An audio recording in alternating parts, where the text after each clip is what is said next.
ഒരു മോള് സംസാരത്തിനിടയിൽ എൻ്റെ അടുത്ത് ചോദിച്ചു, അല്ല ഡോക്ടറെ, നമ്മൾ എന്തിനാ കല്യാണം കഴിക്കുന്നത്? വിവാഹം ഒരു അനിവാര്യ ഘടകമാണോ? നമുക്ക് ഒറ്റയ്ക്കും ജീവിച്ചൂടെ എന്ന്. ഇത് എൻ്റെ ആദ്യത്തെ അനുഭവമല്ല. ഏകദേശം 4-5 വർഷങ്ങളായിട്ട് ഞാൻ എൻ്റെ ക്ലിനിക്കിൽ നിരന്തരം കേട്ടുകൊണ്ടിരിക്കുന്ന ഒരു ചോദ്യമാണ്.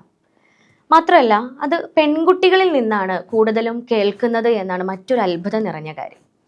ഇവിടെ നമ്മൾ ചിന്തിക്കേണ്ട കാര്യം എന്താണെന്നറിയോ? Human beings R emotional beings. നമ്മൾ മനുഷ്യന്മാരങ്ങനെയാണ്, ഇമോഷണലാണ് നമ്മൾ. അതുകൊണ്ട് തന്നെ നമുക്ക് ഡിപ്പെൻഡബിൾ അല്ലാതെ ഒരിക്കലും ജീവിക്കാൻ സാധ്യമല്ല. നമ്മൾ മനുഷ്യന്മാരും മൃഗങ്ങളും തമ്മിലുള്ള വ്യത്യാസം അത് തന്നെയാണല്ലോ. ഒരു മനുഷ്യൻ്റെ കുട്ടി ജനിക്കുന്നത് 20% മാത്രം ഡെവലപ്മെൻറ്റ് സംഭവിച്ച തലച്ചോറുമായിട്ടാണ്. പക്ഷേ ഉണ്ടല്ലോ, ഒരു മൃഗത്തിൻ്റെ കുഞ്ഞ് ജനിക്കുന്നത് 80% വളർന്നു കഴിഞ്ഞ ഒരു ബ്രെയിനുമായിട്ടാണ്. അതുകൊണ്ട് തന്നെ അമ്മയുടെ പാലുകുടി കഴിയുമ്പോഴത്തേന്, അല്ലെങ്കിൽ അമ്മയോടുള്ള സഹവാസം കഴിയുമ്പോഴത്തേന് ആ മൃഗം പൂർണ്ണമായും ഒരു ഒറ്റയ്ക്കുള്ള ജീവിതത്തിലേക്ക് മാറും.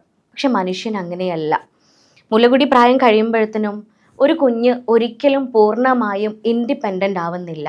മാത്രവുമല്ല, 19-നും 23 വയസ്സിനും ഇടയിൽ മാത്രം വളർന്ന് പൂർത്തിയാകുന്ന ഈ തലച്ചോറില്ലേ, അതിൻ്റെ വളർച്ച പൂർത്തിയാകുന്നത് ആ മനുഷ്യൻ കേൾക്കുകയും കാണുകയും മനസ്സിലാക്കുകയും അറിയുകയും അനുഭവിക്കുകയും ചെയ്യുന്ന കാര്യങ്ങളുടെ അടിസ്ഥാനത്തിലാണ്. ഏറ്റവും മനോഹരമായി, ഏറ്റവും നന്മയിലൂടെ ഒരു മനുഷ്യന് കാര്യങ്ങൾ മനസ്സിലാക്കി കൊടുക്കുന്ന ഒന്ന്, അത് കുടുംബമാണ്, ബന്ധങ്ങളാണ്. അതുകൊണ്ട് തന്നെ വിവാഹം ഒരു മനുഷ്യൻ്റെ നന്മ നിറഞ്ഞ ജീവിതത്തിന് അനിവാര്യം തന്നെയാണ്.